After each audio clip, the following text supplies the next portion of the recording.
Halo, Assalamualaikum anak-anak. Selamat bertemu di pelajaran IPS kelas 7. Anak-anak, pada pertemuan kali ini kita akan membahas materi ruang dan interaksi antar ruang. Setelah pembahasan materi kali ini, diharapkan kalian dapat pertama, menjelaskan pengertian ruang. Yang kedua, menjelaskan pengertian interaksi antar ruang dan contohnya. Dan yang ketiga, menjelaskan kondisi saling bergantung terjadinya interaksi antar ruang. Anak-anak, tahukah kalian apa yang dimaksud dengan ruang?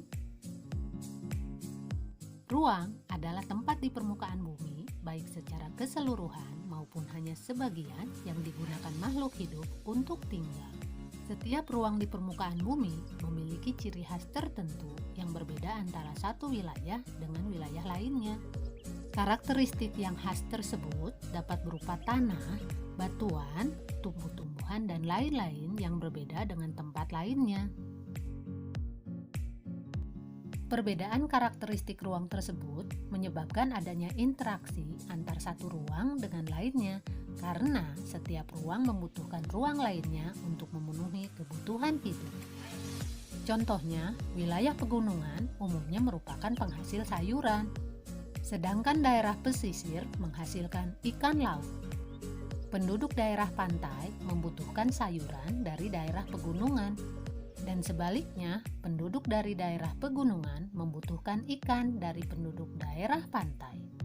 Kedua wilayah kemudian saling berinteraksi melalui aktivitas perdagangan. Menurut Bintarto, interaksi merupakan suatu proses yang sifatnya timbal balik dan mempunyai pengaruh terhadap tingkah laku, baik melalui kontak langsung atau tidak langsung. Interaksi dapat terjadi dalam bentuk pertama, pergerakan manusia yang disebut mobilitas penduduk. Yang kedua, perpindahan barang atau energi disebut transportasi. Dan yang ketiga, perpindahan gagasan dan informasi yang disebut komunikasi. Ada beberapa kondisi saling bergantung yang diperlukan untuk terjadinya interaksi antar ruang, yaitu yang pertama, saling melengkapi. Yang kedua, kesempatan antara. Dan yang ketiga, keadaan dapat diserahkan atau dipindahkan. Yang pertama, kondisi saling melengkapi. Kondisi saling melengkapi terjadi jika ada wilayah-wilayah yang berbeda komoditas yang dihasilkannya. Misalnya, wilayah A merupakan penghasil sayuran, sedangkan wilayah B merupakan penghasil ikan. Wilayah A membutuhkan ikan, sedangkan wilayah B membutuhkan sayuran. Jika masing-masing memiliki kelebihan atau surplus, maka wilayah A melakukan interaksi dengan wilayah B melalui aktivitas perdagangan atau jual beli. Yang kedua, kondisi kesempatan antara. Kesempatan antara merupakan suatu lokasi yang menawarkan alternatif lebih baik sebagai tempat asal maupun tempat tujuan. Contohnya, wilayah A biasanya membeli ikan ke wilayah B, namun kemudian diketahui ada wilayah C yang juga penghasil ikan. Karena wilayah C jaraknya lebih dekat dan ongkos transportasinya lebih murah, para pembeli ikan dari wilayah A akan beralih membeli ikan ke wilayah C. Akibatnya, interaksi antara wilayah A dengan wilayah B melemah. Yang ketiga, kemudahan transfer.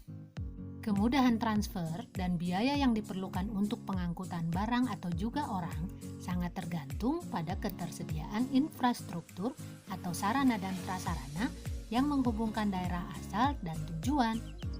Sebagai contoh, seseorang akan menjual sayuran dari wilayah A ke wilayah B. Namun, jalan menuju wilayah B mengalami kerusakan sehingga tidak bisa dilalui. Akibatnya, orang tersebut tidak jadi menjual sayuran ke wilayah B. Nah, anak-anak, bagaimana? Sudah jelas ya bagaimana satu wilayah saling berhubungan dengan wilayah yang lain. Kita bertemu lagi pada pertemuan selanjutnya. Wassalamualaikum warahmatullahi wabarakatuh.